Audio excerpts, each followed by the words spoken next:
"Hey," the blonde lady shouted. "Hey, why are you avoiding me?" She must have mistaken me for someone else. Someone she was pissed at. That was for sure. Her hair was frazzled, and she was running at me in heels. I felt bad for her. "I think you got the wrong guy." She slapped my pitying smile right off my face. 10 years. She snarled like a wild animal. 10 years and that's all you gotta say? She was shoving me, scratching at my face with her long red nails. "I loved you, Aiden. We had something special." She seemed to know my name, but I'd never seen this woman before in my life. "Get off," I yelled. I didn't want to hurt her, but I didn't want my eyes clawed out either. The doors of a metro elevator were closing up ahead. I shoved my attacker off and slipped inside at the last second. The other passengers stared at me judgmentally while she pounded on the tiny door. But I held the door closed button until we started moving up. I caught glimpses of the crazy blonde running up the escalators, but she'd never make it in time. I was leaving her behind. I talked it over with my girlfriend that evening. Was it possible that I had a stalker? One who'd been watching me for a long time? 10 years? But who was only confronting me just now? It sounded too crazy to believe. My girlfriend Lauren didn't seem too bothered. Probably because she hadn't been there. If she'd seen the crazy look in that woman's eyes. Well, now you know what she looks like, right? Lauren shrugged, twisting her black hair around her fingers, like she always did when she was bored, so you can just avoid her if you see her again. I kept my eyes peeled during my morning commute. Sure enough, there she was, her golden hair swinging from side to side as she searched the crowd for someone, for me. Our eyes met. She spotted me. The crazy woman suddenly started shoving her way through the crowd. "Aiden!" She shrieked my name again and again, making another scene. "Aiden, you can't run away again. Aiden, you've gotta talk to me. Aiden." The flow of the crowd was against her though, and I was able to slip back up the stairs. My heart hammered in my chest. What if she had a weapon? I took a different way to work for a few days, but the metro was so much faster than the bus, and I felt stupid, letting some psychotic stranger push me around. I let out a sigh of relief when I sat down in my usual seat on the metro 3 days later. The blonde was nowhere to be seen. Maybe humans have a sixth sense that lets us know when we're being watched, or maybe my nerves were just on edge already. But by Friday, I was sure that someone was following me. It was dark and rainy when I left work. Beneath their black coats and umbrellas, the faces all looked the same. Who could it be? I tried the old spy movie trick of walking in a complete circle around a block, but I didn't like where I ended up. In a narrow street with hardly any light and no people, except for one figure that paused, uncertain, at the entrance of the alley. For a moment, they just stood there, unmoving, but they walked on. I caught a glimpse of pinned-up blonde hair beneath a beret. What if I followed her instead? This was getting silly, but I had to know. With a sinking feeling, I recognized the neighborhood she led me to. She was leading me right back to the apartment I shared with Lauren. Right back home. The psycho knew where I lived. What happened next was confusing, to say the least. The blonde took out a letter and slipped it under the building door.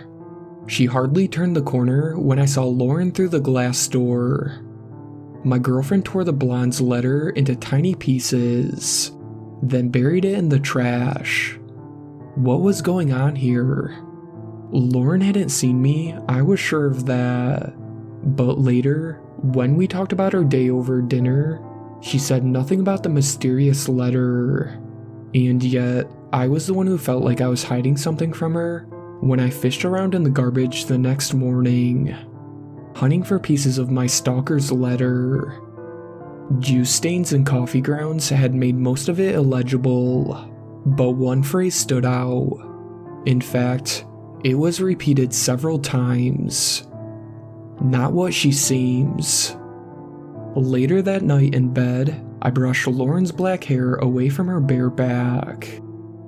My stalker was probably referring to her, but what could Lauren possibly have to hide? We'd been together since. That was odd. I couldn't remember. Since before my new job and the new apartment. It must have been before I bought my phone and laptop too, since I didn't have pictures with any of my previous partners on either. I scrolled through the old photos mindlessly, unable to fall asleep. Something was bothering me, but I wasn't sure what. I let out a nostalgic sigh. It seemed like so long since Lauren and I had gone out and done any of the things in the pictures. I resolved to show a coworker a photo of Lauren and I at a bar with friends and asked if she was not what she seems, the same as they remembered. Whoa, man.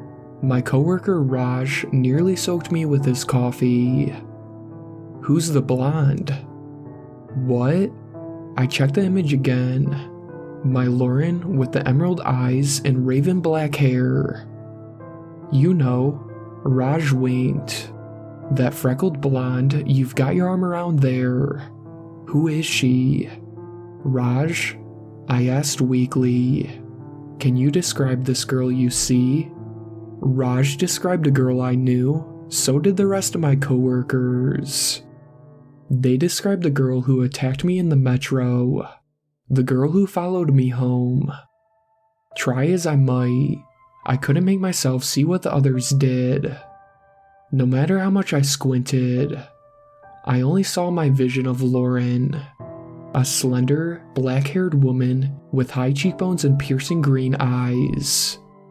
She had all the features I was most attracted to, and I was so lucky to have. Wait, wasn't it a little too convenient that my girlfriend had every feature that I liked? I asked Raj to come back to my apartment. I told him that I needed help moving some furniture, but the truth was that I just wanted to know what he saw when he looked at Lauren. What everyone saw, except for me. Sure, man. Raj sounded surprised. You went out with us so much when you started here last month, but lately you've been hibernating. I want to see what you've got at the new place that's keeping you at home. It's true, I thought. A new job, new phone, new apartment. Over the course of the last 2 months, it was like I had become a different person. And when I tried to remember who I'd been before, the memories were fuzzy at best. My stomach lurched as I realized that I couldn't even remember my last address.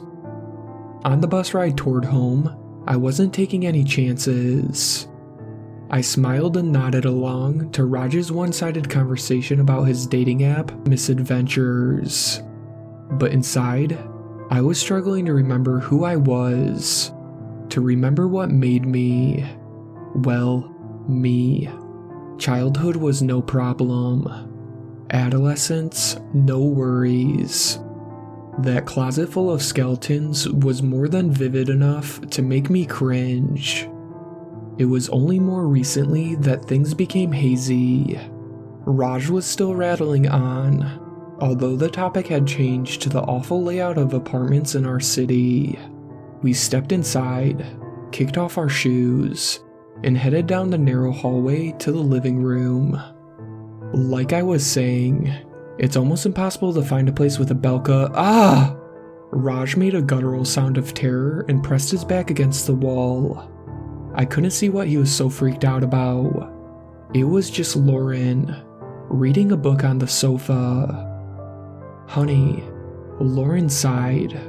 I thought I told you I don't like having guests at home.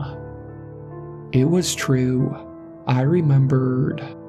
Lauren had mentioned that. But why was she suddenly standing right beside me? How had she gotten so close to Raj in a split second?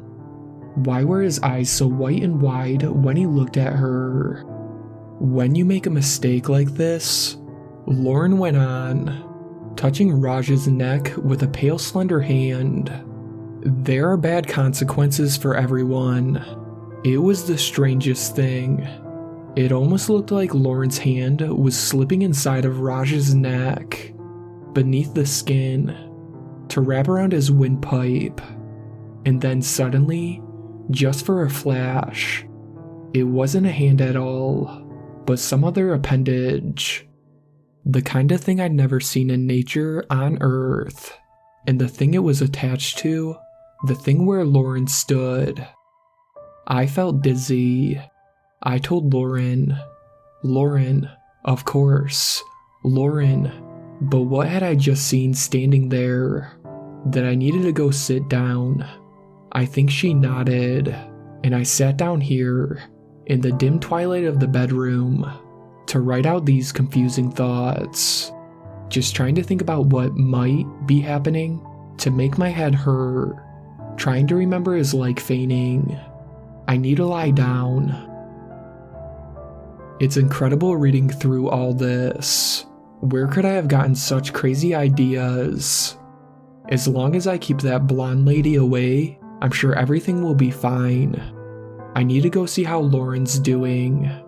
She's cooking some meat downstairs that smells delicious. Shout out to my superfans, Sweet Black Swan, Casey, and Brooklyn. I really appreciate you guys supporting my channel, and I really look forward to making more content for everyone.